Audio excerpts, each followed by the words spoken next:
Hello, hello, hello, hello. I'm John Buchanan. Welcome. It feels like it's been a while since the last live stream. I'm trying to remember when it was. Will, when was the last one? I put Will on the spot straight away. Didn't warn him in any way that I was going to do that, but I've just put him on the spot, and now I'm talking to give him time. He doesn't know either. It's been too long. Welcome. Thank you so much for giving up your Wednesday evening, or indeed whatever hour of Wednesday it is for you, wherever you are. A couple of comments in the chat even before the live stream began, suggesting that people are all over the place and in some pretty extreme weather situations. Jennifer, thank you so much for being with us. Extraordinary. Do scroll back up and have a look at that if you haven't had a chance to already. So exciting news tonight, lots of things to tell you about. And of course, Apple have made life so glorious for us because in anticipation, seeing that this live stream was coming, they've launched Logic 11.1. Coincidence? Yeah, I rather think so.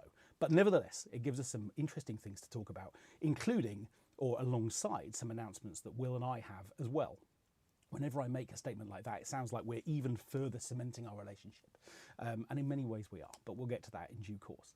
So let's talk about 11.1 first of all. So one thing I would say about Logic is it definitely feels like from time to time the good people of Apple are really listening to us. And many of the new features in Logic 11.1 feel very much like features that we've maybe jealously eyed in some other workstations and have requested for a little while. So the idea now that we can search for plugins is a nice thing.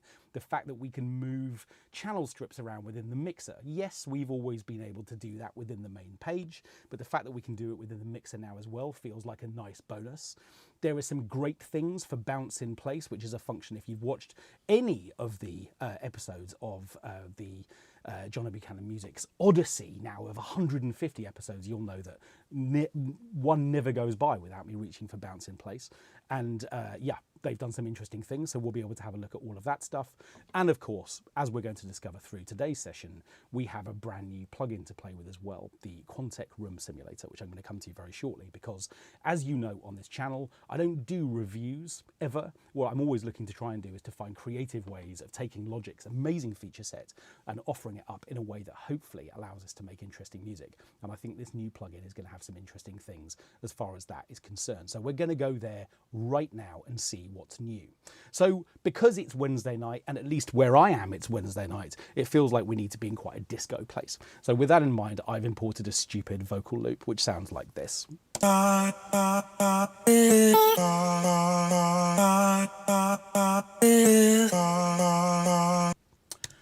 Don't say you weren't warned. Okay, so what I'm going to do, this is just literally this particular file. As always, I've left the file name on here, so if for any reason you want to go and play with this particular piece of audio, there it is.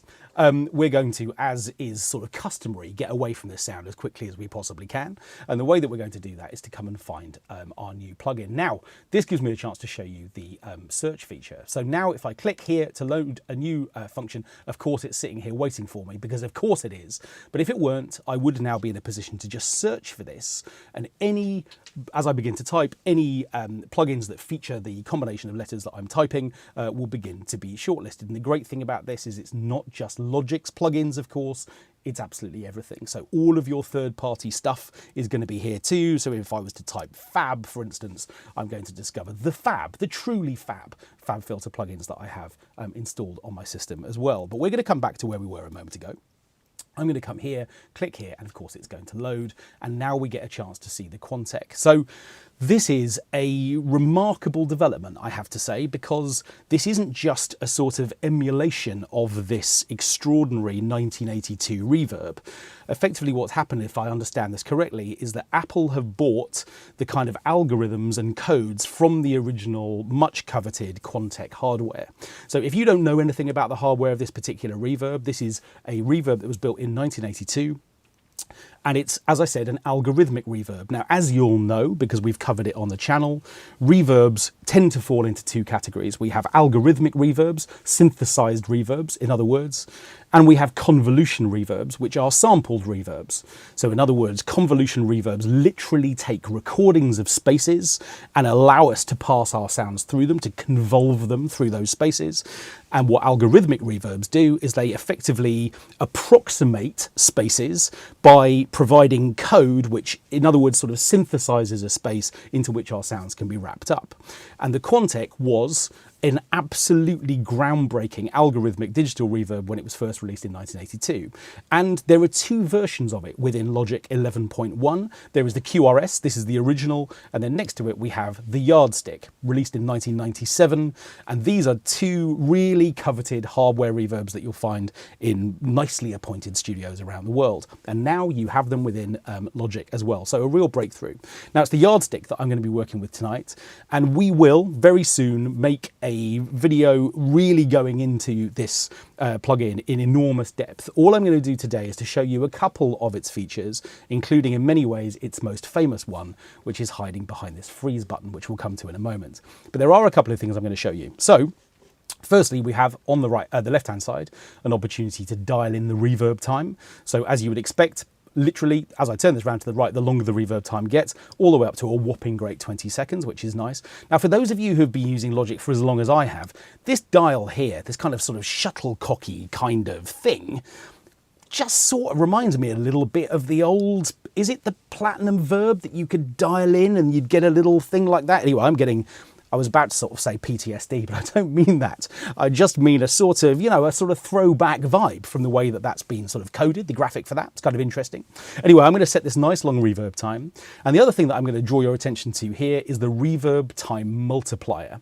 Now, effectively what this does is to give me independent control over the length of high frequency and low frequency content.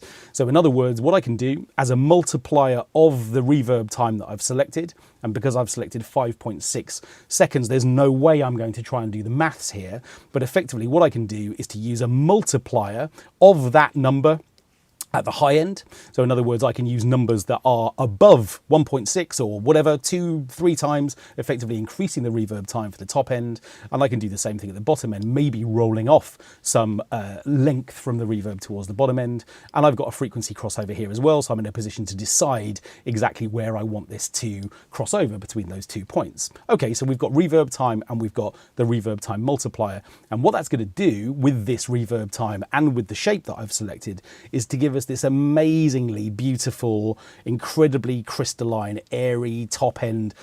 I'm going to stop using adjectives and press play.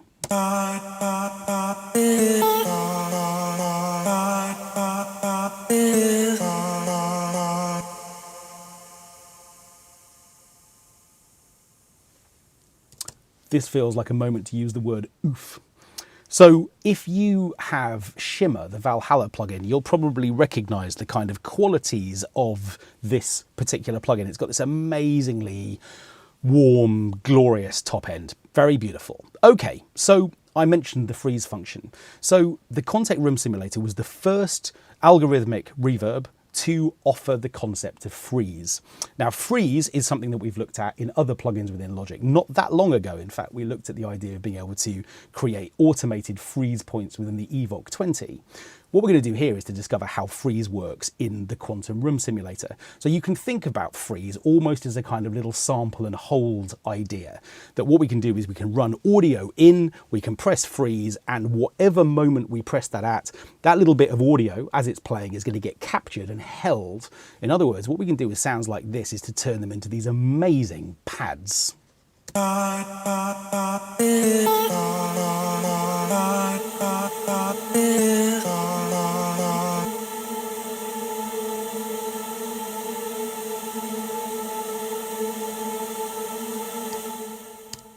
You too can sound like Sigur Rós. So what we've got is this amazing sort of opportunity to capture a moment in time from any sound, not just sounds that are a bit pad-like. That's why I've chosen this vocal. You'll have worked that out by now. But it gets better because not only can we freeze a moment in time, we can add additional moments in time to whatever it is that we choose to freeze. In other words, the button underneath which says add is effectively allowing us to add other moments in to our freeze. So in other words, if I capture a different pitch, then effectively that's going to become part of our freeze. I can just literally keep adding more and more and more into the frozen moment, if you like. A frozen moment. Now what I need to do is to clear this, reset it, which I'm going to do by pressing play.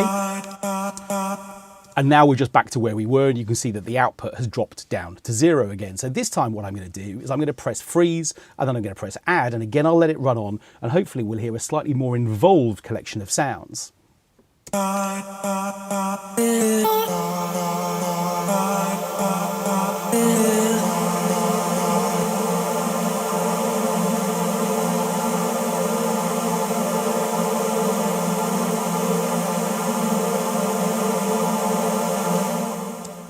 And that's just going to keep going forever until I press stop, which I've now done.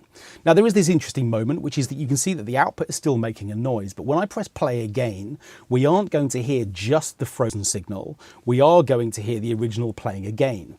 Now what I sort of want to do is to be in a position where what I can do is to sort of repeat what I've just done, but only end up with the dry signal, and also end up in a situation where I can actually print that, capture it, record it in some way so that I can use it and get away from our choppy Vox lead 02, much as I'm becoming fond of it. So how might I go about doing that? Well, the first thing I'm going to do is once again clear my freeze. I'm just going to press play, clear it, and then we'll be back to where we started. Okay, we're in good shape. That's the first thing that I've done.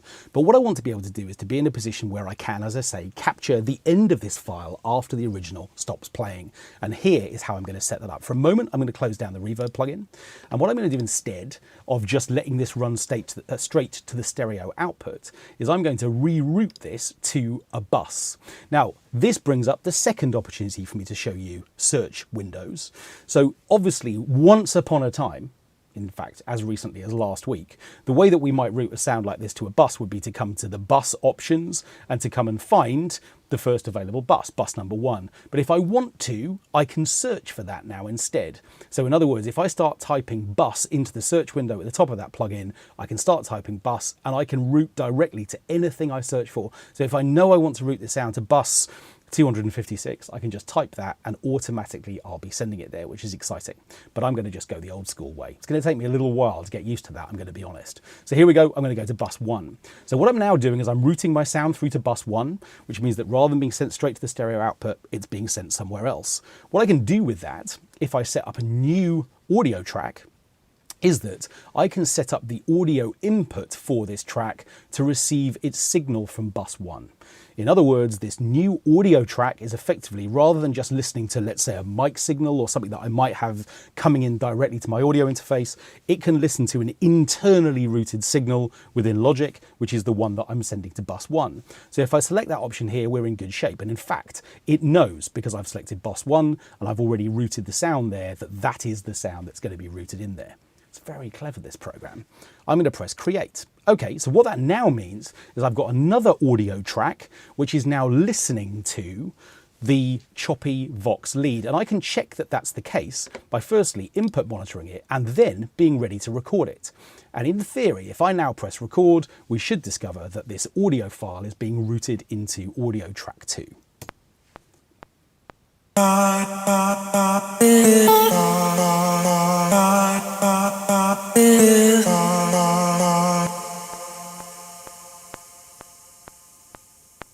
Okay, so that's great, it's working, but of course I don't want the reverb on top of the choppy Vox lead, I just want the reverb frozen. So what I'm going to do is to throw that audio file away. We know it works, so that's going to be good, I don't need it anymore. And what I'm going to do is to loop the original choppy Vox lead. Sort of feels like I need a little nickname for that file. I'm going to do that 3 times. Now the reason I'm doing that is because in a minute what I want to do is to open up the interface again, and again I'm going to go through the freeze processes that I did before. What I'm then going to do is to try and capture the moments that I want to freeze, and if I don't get that right within the first version of this file, which is right here, I've now got a couple of moments that I can choose from in order to add those extra frozen moments into the signal. What I'm then going to do is to drop the dry level to 0, so that by the time we get to bar 9, the only thing we're hearing is the frozen reverb. Okay, does that make sense? Of course it does, you're all super smart people. Okay, and of course, it's the usual thing, what could possibly go wrong? Don't answer that. Okay, so what I'm going to do is I'm going to record it. We'll see that happening. And again, as before, what I'm going to do is I'm going to press freeze. I'm just going to clear this again, just in case I didn't do that before. That feels wise. Okay, so what I'm going to do is I'm going to press record. We're going to capture our little frozen moments. And then, as I say, I'll back down the dry level so that by the time we get to bar 9, we're only hearing that reverb. Good luck, studio.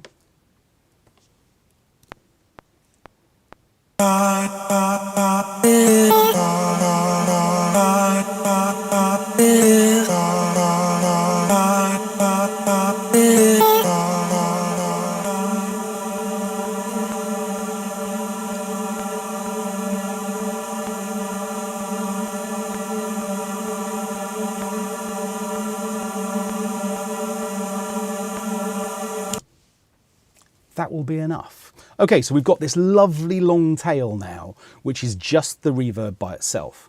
Wonderful. Okay, what I'm going to do is to close down the Quantec and mute the original part. Goodbye, choppy Vox lead. You've been amazing. Then what I'm going to do is to turn off input monitoring. I'm going to turn off recording as well. And what I'm going to do is to be super bold, and I'm going to just chop 4 bars from bar 9 through to bar 13. And this is going to be our pad. Let's see how it sounds.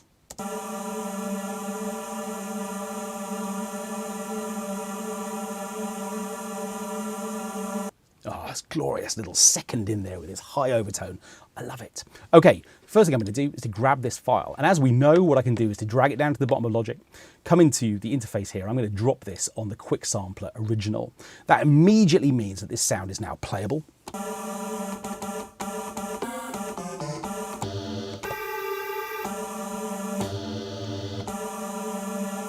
This is where you lose me for 10 minutes as I just play this sound through. And of course, because it's playable, I'm going to play it. So let's just get 4 bars of this sound just in at the original pitch.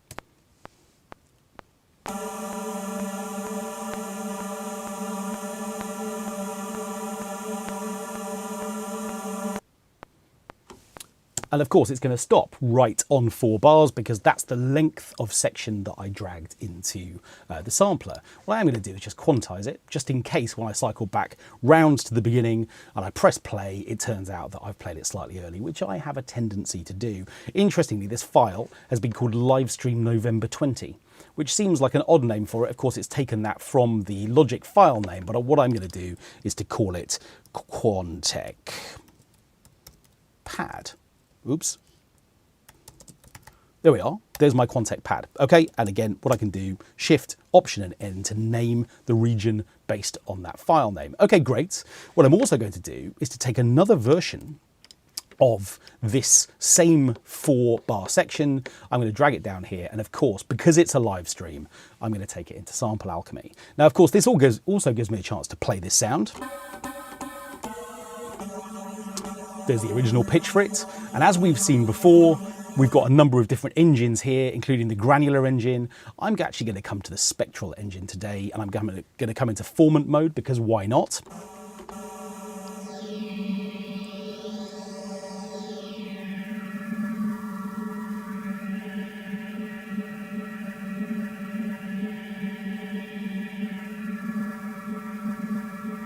And as I sort of scroll through this little waveform, then I have a chance to go and find the bit of it that I want to use, which I think is exciting. So again, we're in classic mode for now, which means that as I hold this note down, again, it's sort of being auto-sampled and held all over again, sort of becoming a recurring theme of the evening.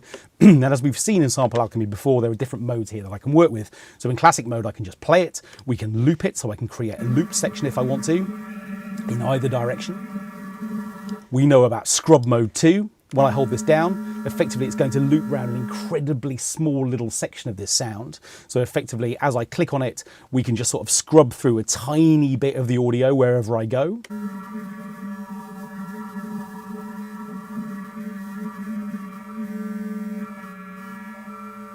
We're sort of into digital insect territory now. Then what I've got a chance to do is to come to bow mode, which is effectively going to move over a slightly longer section.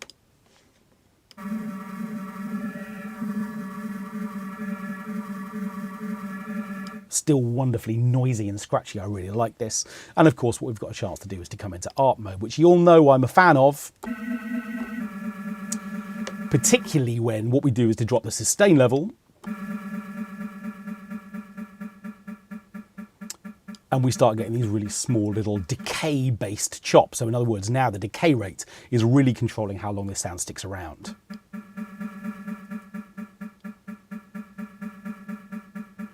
But what I want to do is to change something else too, which is to control the ARP rate. Now that's down here on the left-hand side. So effectively, what I have a chance to do is to click on here and I'll see that at the moment, these little ARP steps are happening in 1/8 notes. But of course I can vary that.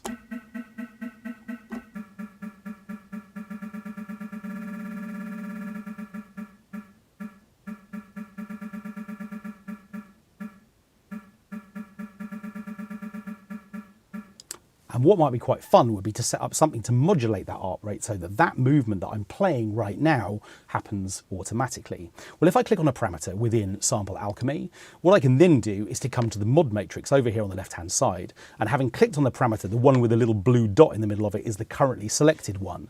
When I click on the mod matrix, effectively what I have a chance to do is to set up a modulation routing for that particular parameter. So what I want to do is to say, okay, I don't want to control that parameter with the mod wheel, I want to control it with something else, and I'm going to use an LFO playing a sine wave. So this sine shape here. And the moment I do that, what I can also do is to choose the amount of depth I want, which of course is making the little orange area around that larger. I'm going to take that up to, I don't know, let's say 100%. Let's see what happens with that.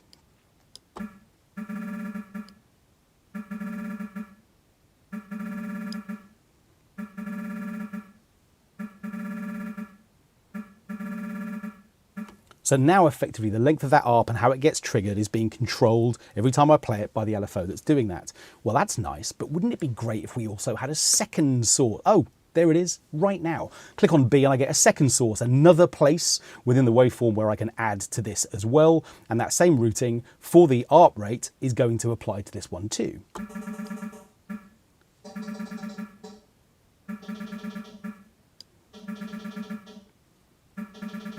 I want to hear that down the octave. Both octaves together. Remember, this is all come from our original Quantec sampled pad. It's exciting, isn't it? Okay, what I'm going to do is I'm going to record a little bit of this. I just want to see what it sounds like against a click track. Let's come in at bar 5.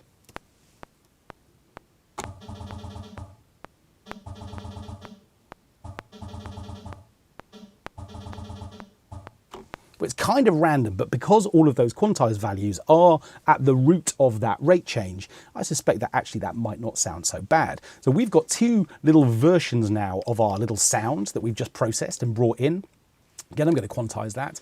And what I might do with this sound would be to compress it as well. I think I want a little bit more level into it. So what I'm going to do is to come and find the Studio FET. This is kind of sort of 1176 emulation of the sort of UA compressor built into Logic. So what we've got a chance to do here is just add a little bit of our own gain. I'm going to hit this quite hard. Let's just see what that sounds like.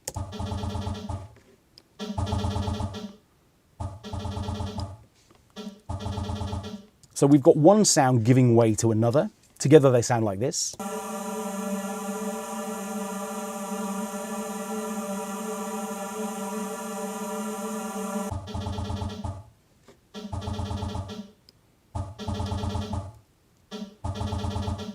And they're nice. I'm going to drop the level of the first one a little bit. Sort of feels like we need a bit of track for them though, doesn't it? Okay, let's just see what happens when we put all of this in with both of those things.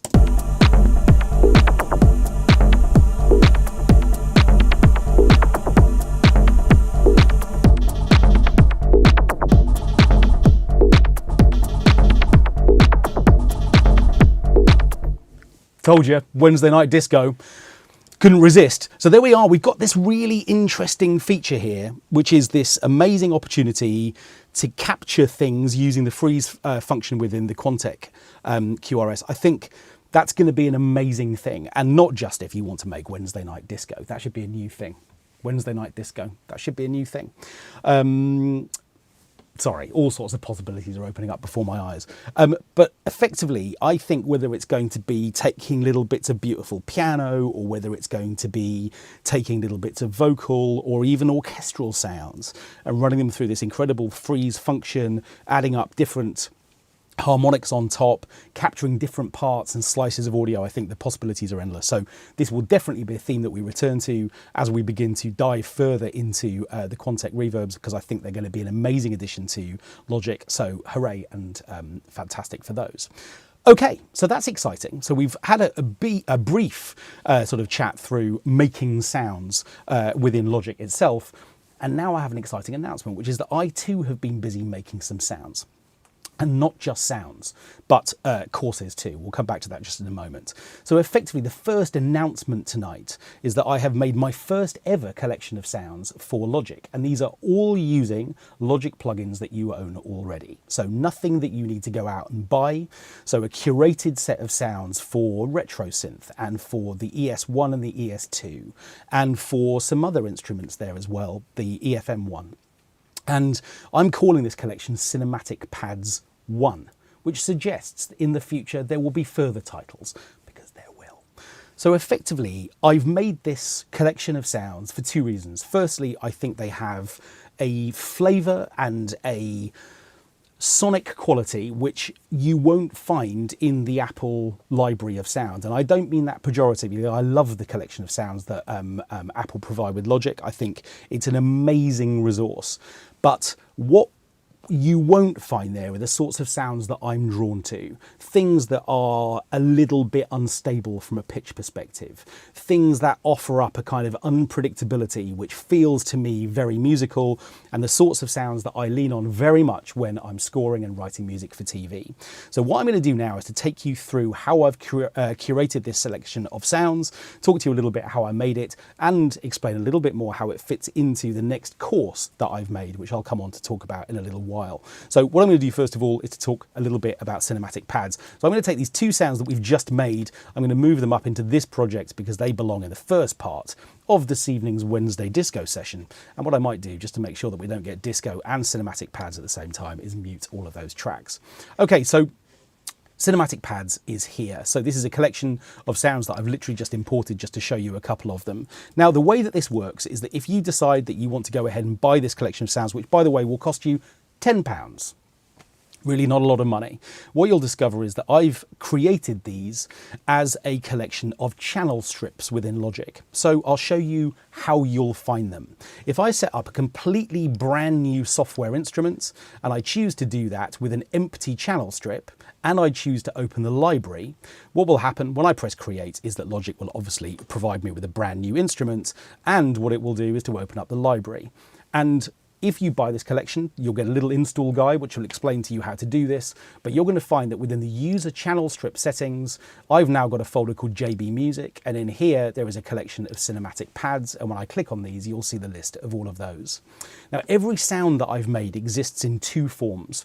There is the kind of no tittering at the back, naked version of this sound, which is literally just the plugin that I've used to create the synth sound in its own right. So whether that's the EFM1 or whether it's the ES1 or any of the other synths that I've used. So if you just want the basic version of this sound, fine, you're going to click on, for example, FM Hollow Pad or a sound called, let's say, I Want to Run. And what it will do is it will open up the interface. I bet you haven't seen the ES1 for a while. There it is, though, looking at you. Now, I think these synths are absolutely amazing. I think they're underused, as you know, if you watch this channel. And so what I've done firstly is to create a collection of sounds. So here is the first of those sounds.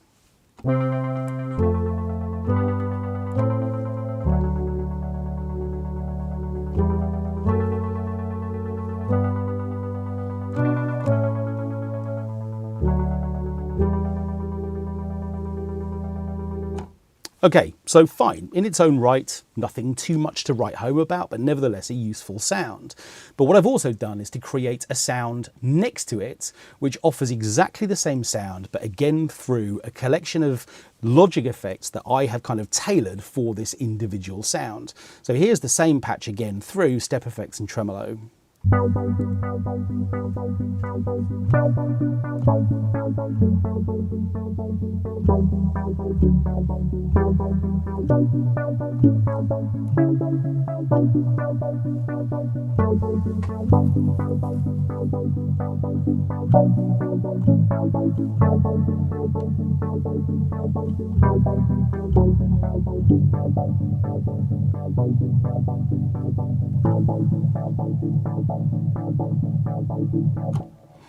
Now, the whole idea of this collection of sounds is that they've been designed to be used in two separate ways. Firstly, as sounds in their own right, but also as doublers in the context of writing hybrid music which blends orchestral sounds with electronic sounds. I'm going to talk about this more in a little while when I talk about the second course that Will and I have made. But effectively, all of these sounds are designed to sit under something else. So in other words, if you imagine this as a gentle little layer sitting underneath short staccato strings, for instance, at a low level, just providing you with extra propulsion. And some sounds do that with movement, like this sound that we've just been listening to, and others do that in a way that's much more kind of evocative and experimental almost, like this sound, low mid-pulse dust.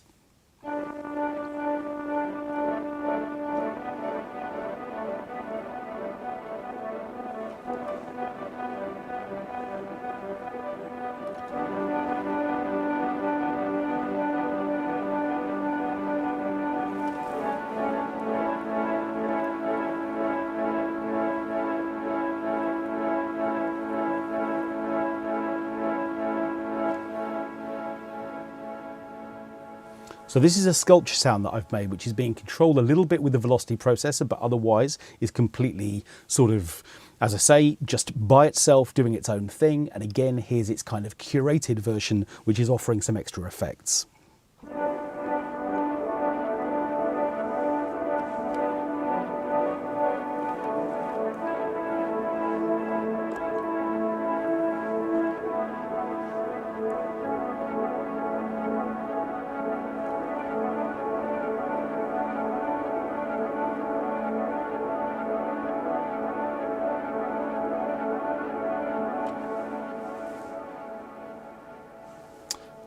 So rather than just playing interesting little chord clusters, what I'm going to do is to play you a little collection of sounds that I put together earlier on, which is using 5 of these sounds, all of which are the kind of curated sort of plus versions of these sounds. I've put a plus on the end of all of these sounds, and here are 5 separate sounds. So this is Nostalgic Pulses, a sound called Short String Tracker. Sort of feels like it'd be very easy to say that wrong and get a little bit rude. I'm going to be careful there.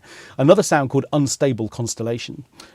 There is I Want to Run, again, which we've heard already, and then this other sound called Slow Start Throbs, which offers this amazingly long sort of attack time before something else happens. Here's a little sound, or collection, or palette of these sounds all playing together.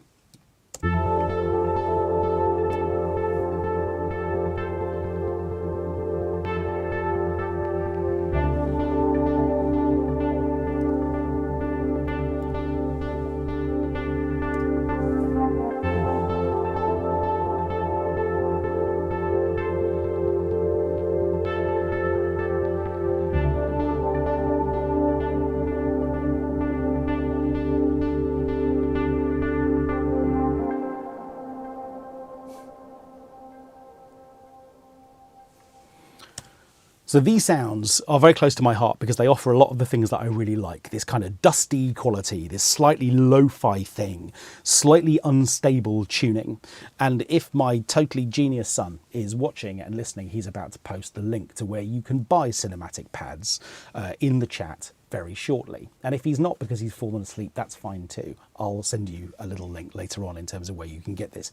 But before you do go and buy the pads, don't do it just yet, because if you are interested in the idea of what I was talking about before, taking sounds like this and combining them with orchestral sounds, then the course that I'm about to announce may be of interest to you. And in fact, if you buy that course, this collection of sounds is included for free. So when I'm saying don't buy it, you might be interested in the course. And I'm hoping you are, because here comes the trailer for it right now. The orchestra remains an absolutely pivotal part of film and television and production music.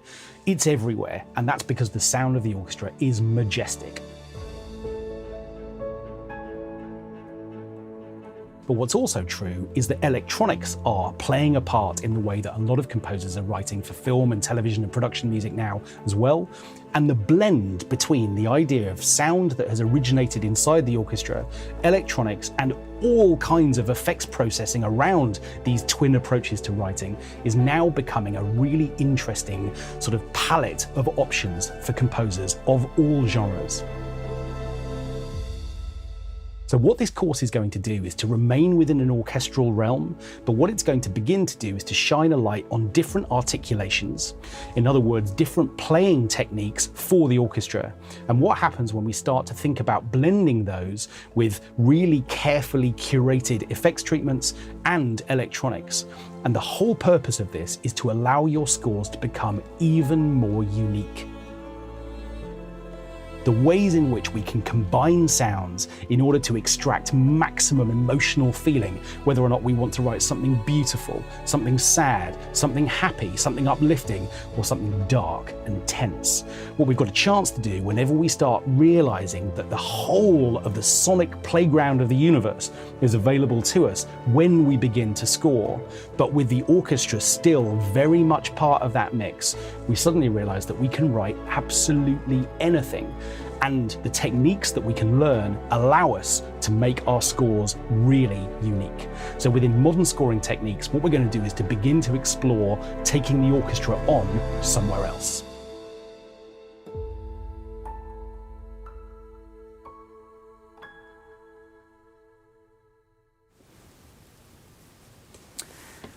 I trust that guy. He sounds like he knows what he's talking about. Sorry, just irresistible in joke. Okay, so as you will know from the last live stream when Will and I first announced Orchestral Programming 1, the idea of creating courses which allow you to explore your compositions and productions in a kind of media music landscape is something which is extremely close to my heart for obvious reasons, because that's really my day job. And what I'm really trying to do is to kind of share my knowledge and my experience of doing that and providing you with deep, really rich, learning, immersive environments in which you can study the way that I go through and do that and begin to craft scores that feel like they go beyond the orchestra themselves. So what we effectively now have is two courses: the original sample programming course, which will effectively stay all within the Spitfire Symphony Orchestra library to teach you how to write for orchestral forces, how to write for a collection of sounds that is just totally majestic and utterly brilliant. And now this second course, Modern Scoring Techniques, which is going to build on all of that knowledge, but also begin to introduce rarer sort of playing articulations for orchestral sections, alongside curated synthesizer sounds, a bit like the Cinematic Pads library, and looking at how we can begin to bring electronic effects processing into the sounds that we choose and how we want them to behave. And what's so extraordinary is that we often think about a score as being this sort of super deep, massively involved collection of sounds playing in sort of symphony together, literally playing alongside one another, but actually anything can be a score. Any individual great noise which somehow moves and evolves and provides us with a kind of emotional underpinning of whatever the narrative is sort of playing out on screen, or even indeed in our own imaginations. How can we enrich the compositions that we write? How can we really go there thinking about really trying to extract kind of maximum emotional impact out of the sounds that we use? And Modern Scoring Techniques is all about that idea. So this is our second course on Teachable.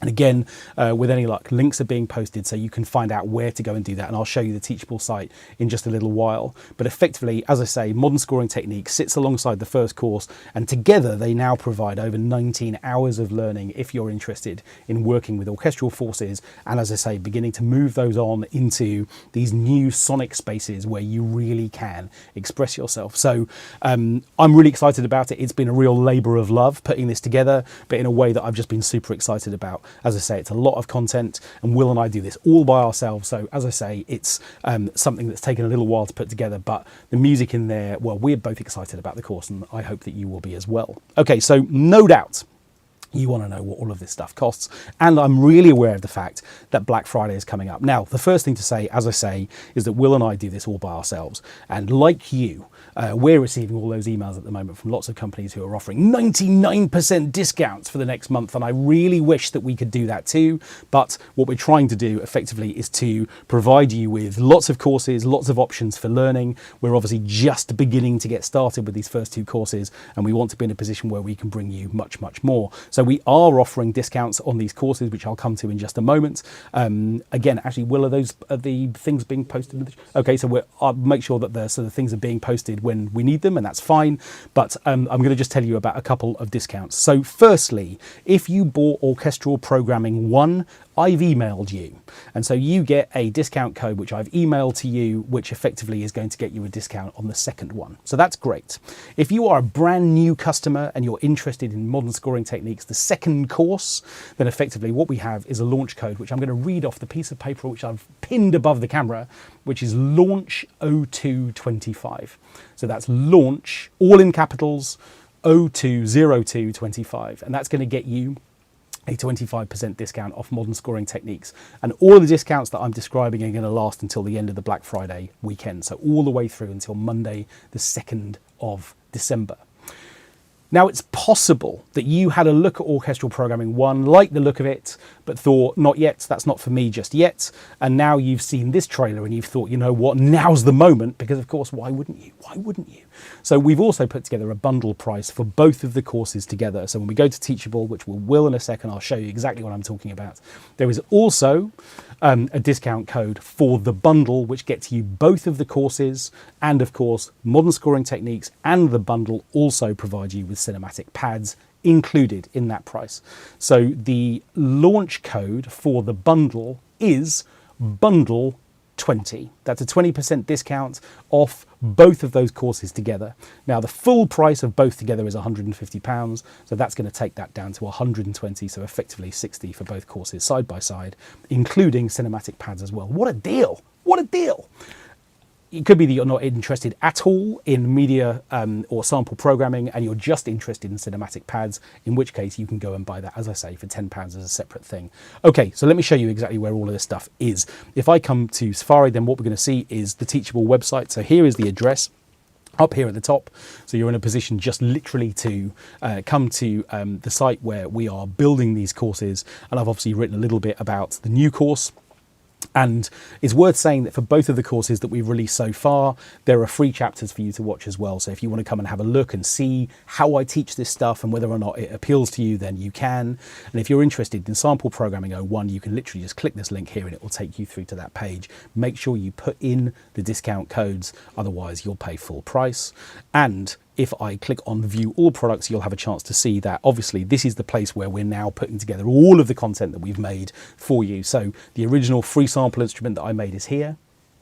The cinematic pads library is here for you to buy as well. And then obviously the original Sample Programming 01 course, all of the music theory stuff that I put together for YouTube once upon a time. I'm tempted to say that was last summer. It might even have been 2 summers ago. I can't remember. Nevertheless, that's free. You can just download all 5 episodes of that for free, and that's here. And of course, the 2 orchestral programming courses in the bundle down here at the bottom as well. So you can click through these pages. You can read more about the courses. You can find out more about them. And there are dedicated pages for each of those as well. So you're in a position to just come and have a look and see what takes your fancy. Now, the other thing that I have to say, of course, is an enormous thank you. Last week, let's get away from all of this for a moment. Let's come back into Logic. That's a place where we all feel safe. Okay, obviously last week was episode 150, which if I've done my maths correctly, 52 weeks in a year, nearly. So we've been at this for quite a long time now. And it remains an absolute joy to me to read your comments every week, to answer your questions, and to interact with you guys who are so friendly, so keen to learn, so interested, and so generous with your comments. So firstly, huge thanks for that 150 episodes. It's like we're family now. Come for Christmas, if you like. Yeah, absolutely. We've got room. We've got room. Will and I are going to be around the Christmas table together planning new Logic courses. Yeah, as I say, thank you sincerely. We are achingly close to having 10,000 subscribers. And as you know, I'm not a guy who will ever ask for likes or subscribes. My feeling about that is you don't walk into the pub and say, like me. My feeling is that you'll do that if you want to do that. So we are so excited that this community of people has sort of grown in size to kind of reach the stage that it has. And we're really excited to continue to make plans for the YouTube channel and obviously for Teachable and the courses that we have planned there as well. Now, the one other thing that I would say about Teachable, which I'm really going to encourage you to do, is even if you don't want to buy anything, and that's absolutely fine, I totally understand that lots of people have calls on what finances they have. For some people, this is a hobby, and it's just something that they can afford to buy Logic and, you know, the hardware to run it, and it doesn't go any further, and I totally understand that. But the only thing I would say about YouTube is that as it grows, the amount of time that I'm spending answering questions is reaching a point where perhaps there is going to come a moment where I'm going to have to do a little bit less of that. So the reason why I'm encouraging you to go to Teachable and to sign up, even if you don't want to buy anything, is because we have a community space there, literally a community space where people are posting and asking questions. And effectively what we can do is to get into topics around making music in Logic in far more depth than I can answering individual questions on YouTube. So I'm going to continue to do that. I'm not saying I'm about to stop, but there may come a moment where I have to scale that back a little bit. But what I'm going to try and do is to do more of that on Teachable in those community spaces, people sharing their opinions about controllers and developments for Logic and all kinds of really interesting questions, and obviously an opportunity to talk in more depth about the courses as well. So even if you don't have any intention of buying anything, which is absolutely fine, go to Teachable, sign up anyway, and then you can contribute to the community pages there as well. This is the moment where I have to ask Will if we've had any questions through on the chat while this has been live. And again, I'm just putting him on the spot. It feels like we should talk about the weather a little bit whilst Will looks back through the chat. Actually, I have an extraordinary thing to say, which I think someone's posted, that they worked on the Quantec. Someone in the chat worked on the original hardware design or in servicing. How extraordinary. What an amazing thing. Did you come here knowing I was going to talk about it? You're a genius. But that's an amazing thing. Okay, fantastic. Okay, so Will is prompting me to tell you that the next thing that we're going to launch on Teachable is the third part of orchestral programming, which is going to focus on the whole idea of kind of cinematic percussion.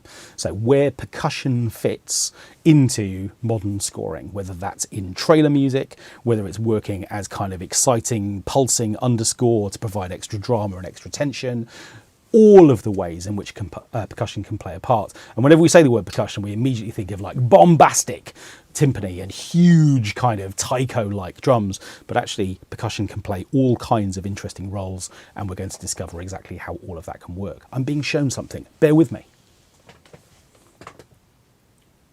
Okay, I've got a question. Let's say I have 3 VSTs, 3 tracks. Every one of those 3 VSTs has sends to delay and reverb buses. How to export bounce stems of every of those 3 instruments with effects that buses provide? Thanks. Okay, that's, whoa, what a question. Okay, so if I've understood this correctly, what you have is someone has asked a question about having tracks and having those tracks being sent to buses and how best to export the sounds from those. So my guess would be from your question that you want to know, well, let's do it all. How might you just bounce all of that? So the most straightforward way is let's just fold a mix down of everything. So you can use the bounce button in the output channel, and that is obviously just going to print a mix of absolutely every last thing. Easy, but that's not what your question is really. So either it's one of 2 other things. You want to bounce each of those sounds with its printed bus, in which case you need to solo the original sound, which will keep playing all of the sound, that sound through its bus. So in other words, you don't need to solo the bus as well. And if you bounce that, then effectively you'll end up with an individual sound with its effects on that bus printed together. And if you just want the original sound without the bus, then you can mute the bus and you'll get the original sound, and the effects will be excluded from that bounce. Similarly, if you solo just the bus, I think this is what your question is, then you have an opportunity to print the effect without the original sound that's triggering it. So if you want to do it all in real time, put a loop around the section that you want to print those effects for, and that should answer that particular question. The alternative is you could... I would do that. I would do that. That's what I would do. I'm being shown another question now, I think. This is exciting. Talk amongst yourselves for just a moment. Questions. Are the courses online only, or can they be viewed offline? They are online only. That's correct, isn't it? Yes. So the Teachable platform, where that works is yes, they are online only. That is the simple answer to that question. Feels like I should take longer over that answer, but there is no longer answer. For following the courses, a lower version of Logic Pro X would be sufficient, or do we need the latest version? Okay, so that's a really great question. No, you absolutely don't need Logic 11 to watch and run those courses. So this is a really important point. So you probably have noticed that people have been writing music for TV and film for a lot longer than we've even had digital workstations. The teaching is about making music. So yes, absolutely they're inside Logic, and you will learn lots about Logic learning those courses. But the truth of the matter is that what I've tried to do is to teach these courses in a way where 98% of the information in them I think is transferable into Cubase or Pro Tools or any of the other workstations that you might want to write for.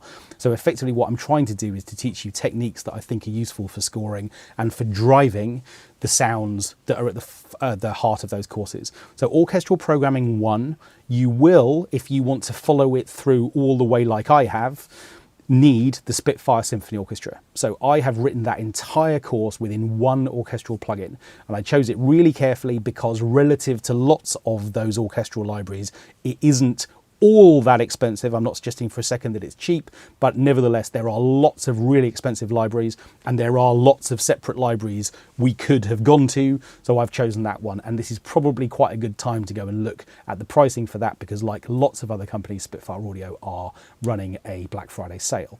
So the Spitfire Symphony Orchestra is the only plugin that you will need if you want to follow Orchestral Programming 01 through step by step and to sort of do what I've done within that course.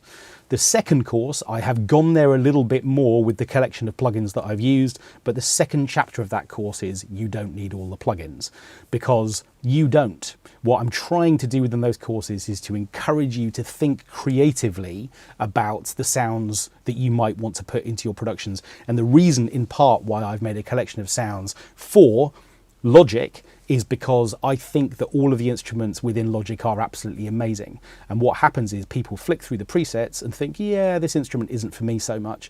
Because, as I said, whilst I think the sounds are really great within those plugins, I don't think for the sorts of techniques that I'm looking at, we are brilliantly served by what's in the library. The whole idea of this collection of sounds is I think that it sort of proves that we can do an awful lot with the resources that we already own. So no, you absolutely don't need to add thousands of dollars worth of plugins to your shopping list in order to follow through those courses. Getting croaky now. Any other questions at this stage? Okay, so with that being that, and look at that, with just a few minutes to spare, again, all I can do is to thank you sincerely for being part of this with me. I've enjoyed this from episode 1, and I'm still enjoying it 151, including tonight, episodes later. By the way, thank you so much for your kind words about the studio tour as well. You now know that there are two ends to this room. There's all of that over there, which I'm tantalisingly not showing you this evening. But obviously this is the space that we know so well. Oh, hang on one moment. Okay. What's the closest thing in Logic Pro to Ableton Glue compressor? Perhaps some preset in default compressor. I don't know the Ableton Glue compressor. What a terrible time to be asked a question. Cymatic Glue, I think that's what it's based on. Oh, okay. So like a like a bus compressor. Okay, well, bus compressors in Logic. Okay, so I would say probably then the SSL design. Let's put that, yeah, I tell you what, I'm going to fire up a brand. In fact, let's put it on the output channel. So I would say that probably, if you're looking for a bus compressor, I would say that, yeah, yes. I'll get there in a second. Yeah, so the vintage VCA, this is effectively the closest thing to the SSL G bus. I would go here. As with all of the compressor models within Logic, the first thing I would recommend you do is to turn off automatic gain compensation. So effectively, rather than the level being boosted for you to a particular level, either 0 dB or -12, turn that off so that you're in a position where you're controlling that. And effectively then what you've got is a kind of SSL style control set, which should allow you to get that kind of mixed glue effect, which I think is going to be really good. And it's also really worth bearing in mind that just like in the SSL, there is a sidechain input section to this plugin, which allows you to exclude low frequency content from the way that the compressor works. Now, that's really important. If you're working with stereo compression, it tends to be the case that big, loud, bassy signals affect the way that the compressor behaves the most. In other words, because they tend to be the loudest signals, this is definitely true in electronic dance music, but can be true in orchestral music as well, that all of this kind of weight that comes from the low end can force the compressor to work harder than maybe the top end would. And sometimes it's an advantage to be able to roll out the lowest frequencies. Remember, that doesn't mean you're EQing them out of the mix. What it means is you're excluding some of that low frequency content from the way that the compressor is going to behave. So hopefully that answers your question. Yeah, so the vintage VCA is, I think, probably the model that I would recommend you go to for the closest thing to a glue-based compressor. Excellent. I think we're going to leave it there. I want to thank you sincerely for giving up your Wednesday for me. I'm being shown something else by Will now. Let's make this the last thing. Ooh. Oh yeah, fine. It's a reminder from Will this time. Do keep sending in suggestions for episodes. It's incredibly helpful. It's fair to say, I think, that in the next few weeks we're going to be really going there with Logic 11.1 and having a look at all of the features in the kind of creative context to see what we can do with the new things. Nevertheless, it's always really wonderful to hear what you would like me to make content for, and I'm going to go ahead and do that. So yeah, keep those suggestions coming in. One more from Will. He's on fire tonight. Okay, here we go. Oh, sorry, I can't see that for a moment. I need to put my glasses on. Ask this question as a comment on your last video. Are you planning to... Oh, yeah, okay. That's true. This was the one question that came in before the live stream and I haven't answered it. I apologise. So, yes, I am absolutely happy to make some episodes taking you further inside my day job work, which is writing music for mostly US TV. So, absolutely, we will do that. I'll show you some of the techniques that I use. I write a lot of music for sort of documentaries in particular. So, absolutely, I'll take you inside a couple of those projects. I might need to seek a couple of bits of permission if I'm actually going to show you that up against picture. And if I can't do that, then I can at least take you inside the composition. So yeah, I'd be really, really happy to do that. And to be honest, that work is very, very, very central to what will be coming up on the cinematic percussion course, which is, as I say, the next one will be launching on Teachable. It's almost like you plugged me for that particular question, which is exciting. So thank you so much for setting me up. No, obviously I'm joking. So once more, thank you sincerely. I hope you've enjoyed this evening. It's always a delight to do these. I really do enjoy doing the live sessions. And as I say, if you've already got 11.1, go and check out all of the new features there, including this wonderful new reverb plugin.